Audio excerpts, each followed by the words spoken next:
하나님을 기다리는 자가 받는 복이라는 제목으로 함께 말씀을 나누도록 하겠습니다. 여러분, 신앙생활을 하다가 가장 힘든 순간은 어떤 순간일까요? 예기치 않은 큰 고난이 갑자기 찾아올 때, 그때도 참 힘듭니다. 그렇죠?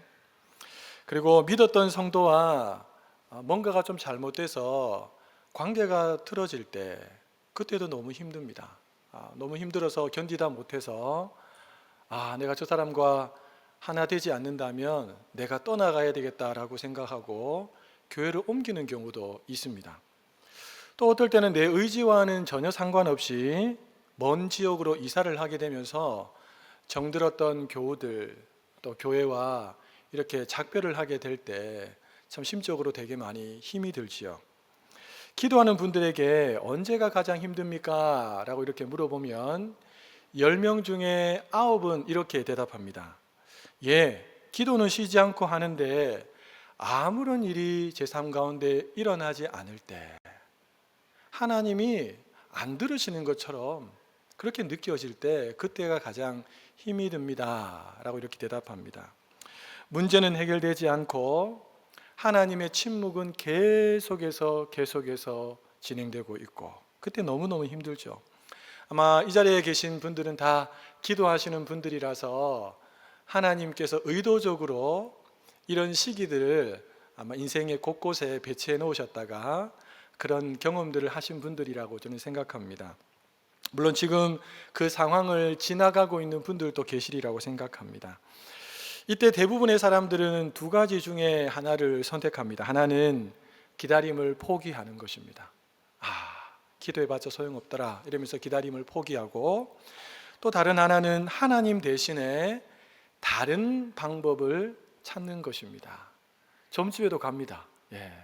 빨리빨리 답이 나오니까. 하지만 성경은, 여러분 잘 들으십시오, 성경은 기다림을 신앙의 실패라고 단 한 번도 말하지 않습니다. 성경은 기다림을 오히려 우리 신앙의 성숙의 가장 중요한 한 부분이다 라고 가르치고 있습니다. 그런 의미에서 이 금요 기도회는 문제를 빨리 없애달라고 하나님께 조르는 시간이라기보다는 다시 하나님을 신뢰하는, 하나님을 신뢰하기 위해서 다시금 힘을 얻는 그런 복된 자리라고 할 수 있을 줄로 믿습니다. 시편 40편은 기도하고 기다리고 또 기다린 사람에게 하나님이 실제로 무엇을 하셨는지를 우리에게 아주 구체적으로 보여주는 말씀이라고 할 수 있습니다. 사랑하는 여러분, 기다림은 아무것도 안 하는 시간이 아닙니다. 오히려 기다림은 하나님께 집중하는 시간입니다. 기다림은 체념이 아니라 신뢰의 시간입니다. 그래서 하나님의 성품과 하나님의 능력을 진짜 믿는 사람들이 끝까지 기다릴 수가 있는 것입니다. 하나님은 기다리고 기다린 시인에게 오늘 본문에서 세 가지 복을 주셨다라고 시인이 고백하는데요. 첫 번째 복은 뭐냐 하면 그의 간구를 들으시는 복이다. 그의 간구를 들으시는 복. 두 번째 복은 그를 위기 중에서 건져주시는 복이다. 세 번째 복은 하나님만 의지하게 하는 복이다. 세상 사람들은 전혀 복이라고 느끼지 않는 이 세 가지를 시인은 하나님이 주신 복이다, 내가 기다리고 기다렸더니 하나님이 이런 복을 주셨다라고 말씀하고 있습니다. 지금 어떤 문제와 상황 속에서 하나님을 기다리고 계시는지는 모르겠지만 끝까지 우리 성도님들이 하나님을 기다리셔서 이 성경의 시인이 받아 누렸던 이 세 가지 복을 다 받아 누릴 수 있기를 예수님의 이름으로 축복합니다. 자, 그러면 기다리는 자에게 주시는 복, 우리 하나씩 좀 본격적으로 살펴보겠습니다. 첫 번째는 그의 간구를 들으시는 복이다 라고 말씀드렸습니다. 우리 1절 말씀인데요, 같이 한번 읽어보겠습니다. 내가 여호와를 기다리고 기다렸더니 귀를 기울이사 나의 부르짖음을 들으셨도다. 사랑하는 여러분, 기도는 내가 하지만 기도의 응답은 누가 하십니까? 하나님이 하십니다. 우리는 응답이 더디면 하나님이 안 들으신다고 착각할 때가 종종 있습니다. 여러분, 시인이 경험했던 것처럼 하나님은 멀찍이 떨어진 거리에서, 들릴랑 말릴랑 하는 거리에서 우리의 기도를 들으시는 분이 아닙니다. 하나님은 내가 하나님이라고 하나님을 찾는 그 순간 길을 쫑긋 세우시고 이렇게 몸을 비스듬히 틀면서 우리에게로 이렇게 가까이 가시면서 집중해서 들으시는 분이 우리 하나님이신 줄로 믿습니다. 그래서 하나님은 우리의 입에서 나오는 기도의 소리만 듣는 것이 아니고 우리 깊은 마음, 깊은 영혼 곳에 있는 입으로는 다 담아내지 못하는 영혼의 그 부르짖음도 들으시고 우리의 호흡 하나하나까지도 빠지지 않고 다 들어주시는 분이 하나님이신 줄로 믿습니다. 위대한 기도의 사람이라고 불리는 조지 밀러는 그의 책에서 이렇게 적어 놓았습니다. 기도 응답을 받기까지 수십 년을 기다린 경우가 많았다. 수십 년을 기다린 경우가 적었다 이러면 좋겠는데 많았대요. 중요한 것은 이 조지 밀러 목사님은 응답의 여부와 상관없이 자신의 기도 노트를 닫지 않았다는 것입니다. 그래서 목사님은 또 이런 말도 남겼습니다. 기도가 즉시 응답되지 않는 것은 하나님이 듣지 않으셨다는 증거가 아니라 더 깊이 일하고 계신다는 증거다. 여러분이 한번 읽어주시겠습니까? 기도가 즉시 응답되지 않는 것은 하나님이 듣지 않으셨다는 증거가 아니라 더 깊이 일하고 계신다는 증거다. 아멘. 사랑하는 여러분, 오늘 이 밤 우리가 드리는 기도가 바로 응답이 될지 한참 뒤에 응답이 될지 우리는 모릅니다. 그러나 분명한 것은 하나 있습니다. 하나님께서는 우리의 기도를 다 듣고 계신다는 것입니다. 어릴 적에는 10년이면 강산이 바뀐다라고 하는 말을 자주 들었던 기억이 납니다. 근데 여러분, 요즘도 그럴까요? 요즘은 모든 것이 얼마나 빨라졌는지 모릅니다. 특별히 우리나라가 굉장히 빠릅니다, 여러분. 모든 것이. 우리나라는 지금 10년이 지나면 강산이 바뀌는 게 아니고 자고 일어나면 나라가 바뀌어 있습니다. 특히 우리나라는 빨리빨리 문화로 인해서 다른 나라들에 비해서 훨씬 더 빠릅니다. 문제는 그러다 보니까 여유 있게 누군가의 이야기를 들어줄 시간을 내기가 어렵다라는 것입니다. 여러분 주변에 여러분이 입을 딱 열어서 말을 할 때 중간에 끊지 않고 30분 이상 내 말을 들어줄 수 있는 사람이 있다, 한번 잠깐 손 들어보시기 바랍니다. 한 명도 괜찮습니다. 내가 말을 하면 30분 동안 끊지 않고 다 들어줄 수 있는 사람이 한 명이라도 있다. 죄송합니다. 너무 어려운 질문을 했네요. 그러면 1시간은 없겠네요, 그렇죠? 매일 1시간 또 없겠죠. 여러분, 현대인들이 겪고 있는 마음의 병은 대부분 말하지 못해서 생기는 병이라고 합니다. 말하지 못해서 생기는 병. 배우자에게도 말 못하고, 부모에게도 말 못하고, 친한 친구한테도 말 못하고, 자녀에게도 말 못하고, 혼자 끙끙 앓다가 마음의 병이 찾아온다라는 것이죠. 그래서 어떤 분들은 집에서 키우는 동물이나 식물에게 말을 합니다. 여러분, 안 하는 것보다는 낫지만 그들이 제대로 들을 수 있을까? 잘 모르겠습니다. 혹 듣는다 할지라도 내 깊은 그 숨겨진 의도까지 이해할 수 있을까? 아마 그것은 불가능할 것이라고 생각합니다. 사랑하는 여러분, 이런 바쁜 시기에 어떤 말이든지 시간 제한 없이 다 들어줄 수 있는 분이 있다. 이것은 엄청나게 큰 복입니다. 그것도 내가 하는 말에 귀를 기울이고 귀를 쫑긋 세워서 자세를 이렇게 틀면서까지 들으려고 하는 사람이 있다는 것은 진짜 큰 복이지요. 여러분 그거 아십니까? 우리 하나님은 항상 들을 준비를 하고 계십니다. 귀를 지으신 하나님께서 어찌 듣지 않으시겠습니까? 어느 찬양의 가사처럼 하나님은 우리의 작은 신음에도 응답하시는 좋으신 분이십니다. 여러분, 그러니까 우리 예수 믿는 사람들은 진짜 큰 복을 받은 거예요. 그렇죠? 여러분 이 복을 알고만 있지 마시고 여러분의 삶의 현장에서 마음껏 누리시면서 그렇게 사시기를 예수님의 이름으로 축복합니다. 기다리는 자에게 주어지는 복 두 번째는 그를 위기 중에서 건져주시는 복입니다. 기다리는 자를 하나님은 위기 중에서 건져주십니다. 우리 2절 말씀 같이 한번 읽어보겠습니다.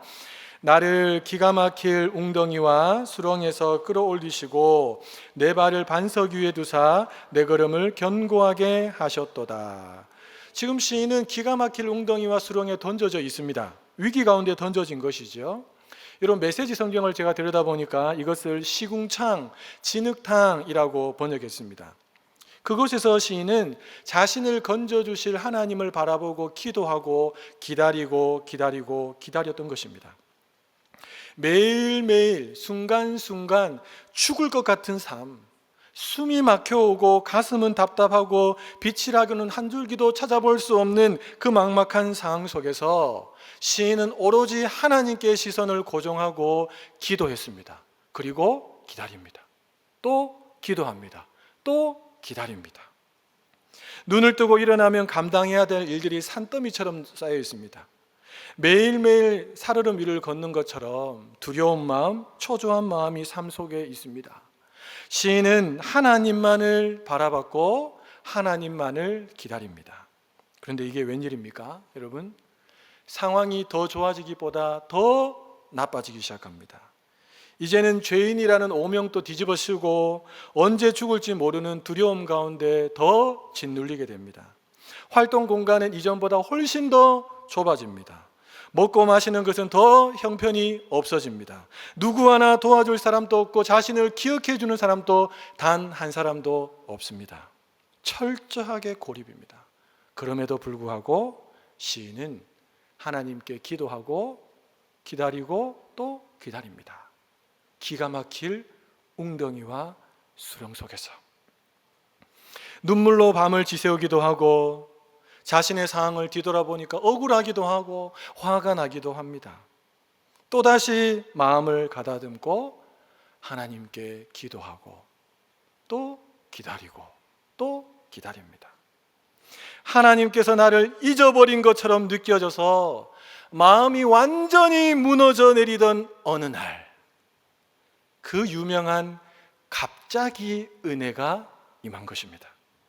하나님께서 기가 막힐 웅덩이와 수렁에서 갑자기 그를 끄집어 올리십니다. 그리고 흔들리지 않는 반석 위에 그의 발을 딱 하고 올려놓으십니다. 여러분, 그가 바로 다윗입니다. 그가 바로 요셉입니다. 그리고 하나님은 그가 바로 내가 되기를 원하십니다. 네가 이런 상황 속에서도 나를 기다릴 수 있겠니? 이런 상황 속에서도 나를 신뢰할 수 있겠니? 이런 상황 속에서 네가 기도를 포기하지 않을 수 있겠니?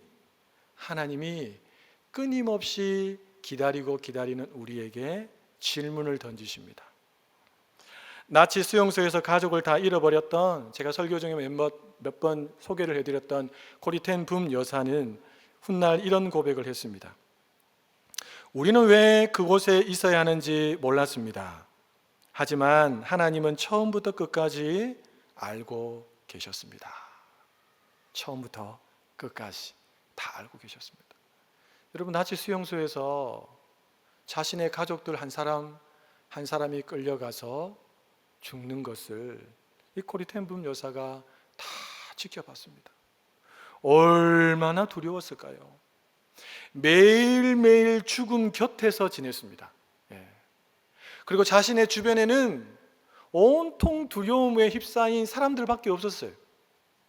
소망이라고는 찾아볼 수 없는 그런 상황 속에서 이 코리 텐붐 여사는 이 죽음의 수용소에서도 함께 하시는 하나님을 신뢰했고 하나님을 바라봤습니다. 여러분, 그녀도 죽음의 수용소에서 얼마든지 정신 나간 사람처럼 두려움에 짓눌려서 그렇게 지낼 수 있었습니다. 하지만 그녀는 다른 사람들이 보지 못했던 하나님을 그곳에 계심을 믿었고 바라봤습니다. 그러니까 기도하고 기다린 것입니다. 하나님은 결국 그녀를 죽음의 수용소에서 끌어올리십니다. 그리고 이후에 전 세계를 다니게 하시면서 용서와 복음의 증인으로 그녀를 하나님께서 높이 들어 사용하십니다. 반석 위에 그녀의 발을 두신 것이지요. 사랑하는 여러분, 하나님은 어떤 웅덩이든지 어떤 수렁이든지 그 깊이와 높이와 넓이와 상관없이 하나님의 때가 되면 능히 건져내실 수 있는 능력의 하나님이신 줄로 믿습니다.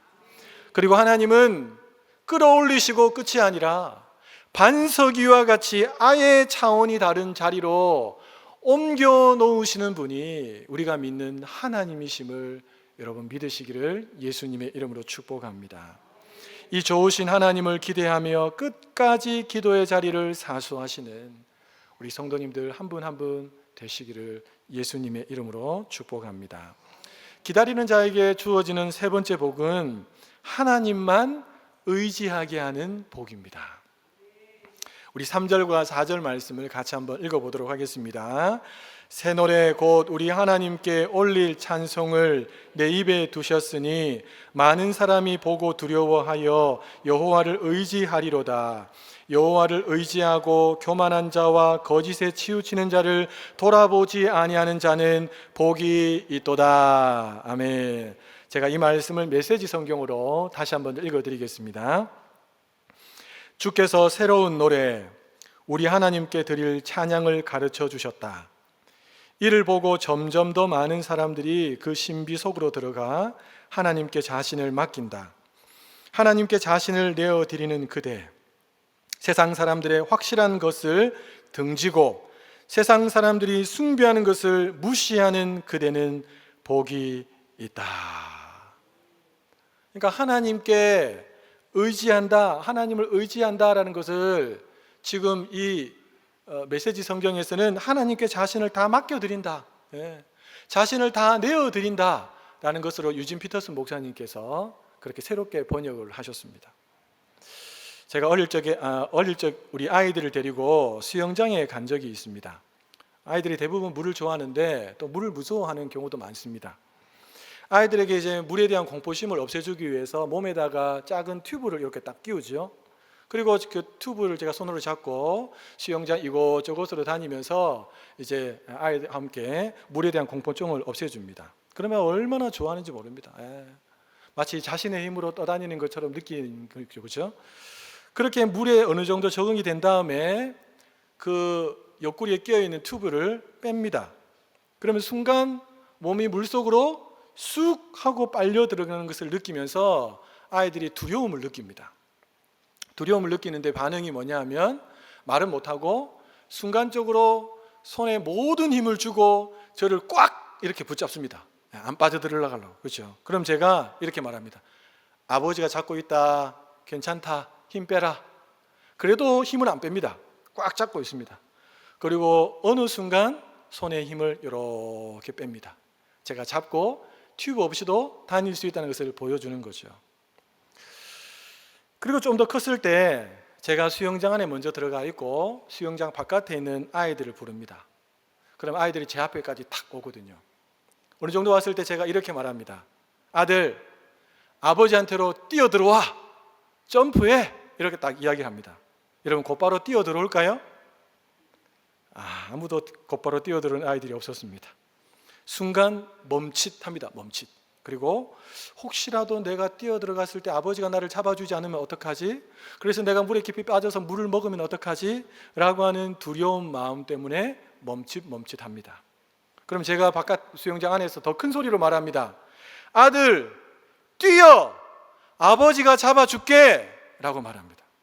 그렇게 몇 번의 실랑이를 벌이다가 어느 순간쯤 되면 아들이 용기를 내고 두두두두두두 뛰어와서 저에게 확 다가옵니다. 그럼 제가 빠른 손놀림으로 이 아들의 겨드랑이를 탁 끼고 물에 한번 이렇게 살짝 담궜다가 높이 이렇게 한번 듭니다. 그러면 아들의 얼굴에 한박 웃음이 확 이렇게 피어나는 것을 봤습니다.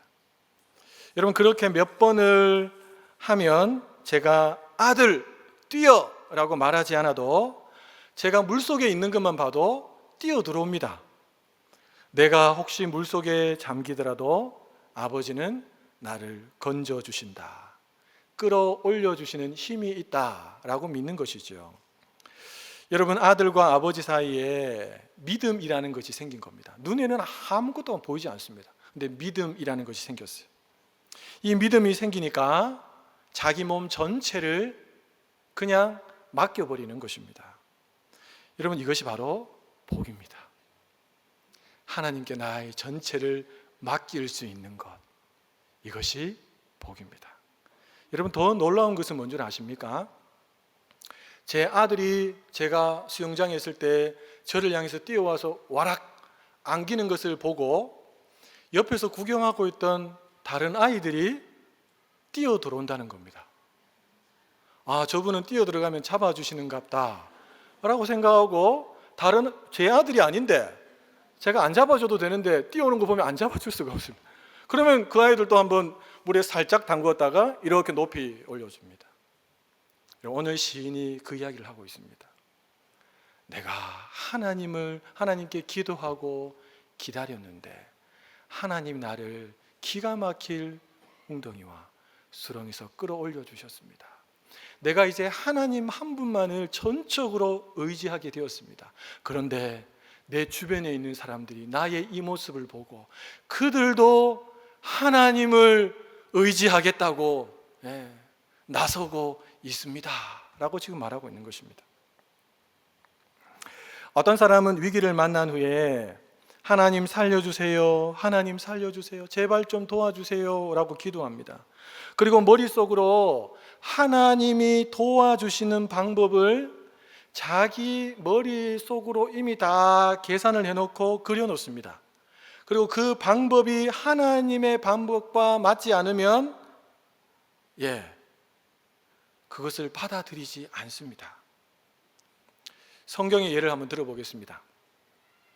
지팡이로 반석을 가리켜라, 성을 7일 동안 돌아라, 돌 항아리에 물을 떠서 연회장에게 갖다 주어라, 요단강에 7번 몸을 담궈라. 여러분, 이 말씀에 여러분 순종하실 수 있겠습니까? 위기 속에서 대부분 사람들은 자기 방법과 다른 방법을 알려주면 그 방법을 잘 따르지 않습니다. 안 따릅니다, 여러분. 오히려 자기 방법대로 하나님이 맞춰 오기를 원하십니다. 여러분, 이것은 하나님을 의지하는 것이 아닙니다. 이것은 복이 아닙니다. 날이면 날마다 교회를 못 가게 방해하는 남편이 있었습니다. 교회를 다녀오면 얼마나 쌩하게 그 아내를 대하는지 모릅니다. 아내 마음 같아서는 하나님께서 자기 남편 그 인간의 다리 몽둥이를 좀 분질러서 하나님의 좀 살아계심을 좀 강하게 느끼고 자신 앞에 무릎을 꿇고 그동안 잘못했다며 이제 당신과 함께 교회 다니겠다고 이런 머릿속에 상상을 이제 여집사님은 하고 계셨어요. 그런데 기도를 하면 할수록 하나님께서 주시는 마음은 전혀 반대였습니다. 네 남편을 불쌍하게 여겨라. 기도할 때마다 네 남편을 불쌍하게 여겨라, 이런 마음을 주시는 거예요. 아무리 생각해보고 앞을 보고 뒤를 보고 옆을 봐도 불쌍하게 보이지 않습니다. 하나님, 제가 어떻게 저 사람을 불쌍하게 여길 수 있습니까? 그래도 한번 순종해 보겠다라고 마음을 먹습니다. 그리고 난 다음에 불쌍하게 여기는 것이 뭘까 궁금해서 복음서에 보니까 예수님께 나오는 사람을 불쌍하게 보셨다라고 하는 내용들을 생각이 난 거예요. 그때부터 이제 복음서를 읽기 시작했습니다. 그러면서 불쌍하게 여긴 그 사람을 주님이 어떻게 대하셨을까? 어떤 눈빛으로 대하셨을까? 어떤 말로, 어떤 어투로 대하셨을까? 어떤 손짓으로, 어떤 몸짓으로 대하셨을까? 이 집사님이 기도하면서 계속 곰곰이 생각하기 시작한 겁니다. 그리고 기도하면서 깨달은 대로 예수님의 눈빛으로, 예수님의 말투로, 예수님의 몸짓으로 자기 남편을 대하기 시작한 겁니다. 그러면서 계속 기도를 했어요. 남편이 안 바뀌었어요. 전혀 안 바뀌었습니다. 그러던 어느 날 기도를 하는데 하나님께서 이 집사님에게 뭔가를 다 하나 보여주시더랍니다. 그게 뭐냐니까 남편의 영혼이 막 갈기갈기 찢어져서 피투성이가 되어 있고 사단에게 탁 붙잡혀서 막 질질질 끌려가고 있는 어떤 이미지를 하나님이 딱 보여주시더래요. 그때부터 그냥 머릿속으로만 남편을 불쌍하게 여겨야겠다라고 생각하고 표현했던 것들이 다 사라지고 진심에서 우러난 마음에서 남편을 불쌍하게 여기기 시작한 것입니다. 더 불쌍한 눈으로 이렇게 남편을 바라보고 더 불쌍한 마음을 담아서 어투로 말을 하고 더 불쌍하게 여기는 몸의 행동으로 남편을 대하기 시작했다고 합니다. 여러분, 그러자 그 남편이 서서히 바뀌기 시작했다고 합니다. 더 이상 교회 가는 거 방해하지도 않고 교회 갔다 와도 쌩하게 대하지도 않더랍니다. 은혜지요? 나중에는 교회로까지 따라 나왔다고 합니다. 사랑하는 여러분, 하나님을 의지하는 사람은 하나님을 신뢰하는 사람입니다. 그리고 하나님을 신뢰하는 사람은 내 방법이 아니라 하나님의 방법을 붙드는 사람입니다. 그 사람이 복이 있습니다. 왜냐하면 하나님의 도움을 받을 뿐만 아니라 갈수록 더 하나님과 친밀함을 누리게 되기 때문입니다. 중국의 내지 선교의 아버지라고 불리는 유명한 허드슨 테일러가 있습니다. 한번 기회가 되시면 여러분 허드슨 테일러의 전기를 한번 읽어보시는 것도 너무 좋습니다. 선교 초기에 재정이 완전히 바닥나 버렸습니다. 당연히 그때는 후원 편지를 써서 고국에 있는 성도들에게 선교비를 좀 달라고 요청해야 되는 그런 상황이었는데 선교사님은 계속 기도만 하고 있었다고 합니다. 이 답답함을 느꼈던 동료들이 이러다가는 더 이상 선교를 못하게 되겠다라는 생각이 들어서 선교사님에게 찾아와서 선교사님, 기도 편지라도 한번 써보시지요 라고 이야기를 합니다. 그때 허드슨 테일러 선교사님이 이렇게 대답했다고 합니다. 하나님의 일은 하나님의 방법으로 해야 합니다. 여러분, 물론 후원 편지를 쓰는 것이 잘못된 방법은 아닙니다. 얼마든지 할 수 있는 방법입니다. 그러나 허드슨 테일러 선교사님의 마음속에는 더 중요한 것이 있었습니다. 그것은 뭐냐 하면 진짜 하나님이 이 선교를 기뻐하신다면 내가 하나님께 기도하는 자리에서 머물고 있으면 하나님이 역사하실 거다 라고 하는 믿음이 그의 마음속에 있었다는 것입니다. 결국 선교는 중단되지 않았고 중국 내지 선교회라고 하는 역사상 가장 영향력 있는 선교 운동이 시작이 되고 일어나게 됩니다. 사랑하는 여러분, 환경이 좋아서 하나님을 의지하는 것은 아닙니다. 하나님을 의지하게 되면 그것 자체가 복입니다. 그리스도인이라고 불리는 사람들 중에 기도하지 않는 사람이 의외로 많다는 사실을 아십니까? 또 기도한다고 하는 사람들 중에서도 의외로 하나님을 의지하지 않고 계산기를 다 두드린 다음에 계산에 맞으면 계속 기도하고 계산에 맞지 않으면 더 이상 기도하지 않는 사람들이 의외로 많습니다. 자신이 생각하는 틀 안에서만 하나님이 일하셔야 된다는 것이죠. 여러분, 그렇게 해서 잘 되면 그 일을 통해서 하나님께서 영광을 받으실까요? 아닙니다. 잘 안 되는 게 복입니다, 오히려. 왜냐하면 그렇게 해서 잘 되면 내가가 나옵니다. 내가 했기 때문에 이렇게 된 거야. 내가가 나옵니다. 내가가 나오는 순간 교만이 고개를 들게 되고, 교만이 나오는 순간 하나님은 그 사람을 대적하십니다. 이게 성경의 원리입니다. 그래서 무슨 일이든지 우리는 기도를 앞장세우는 것입니다. 이거 내가 다 한 거야. 내가 그때 이만큼 헌신했기 때문에 된 거야. 아닙니다. 기도하는 사람은 절대 내가를 앞장세우지 않습니다.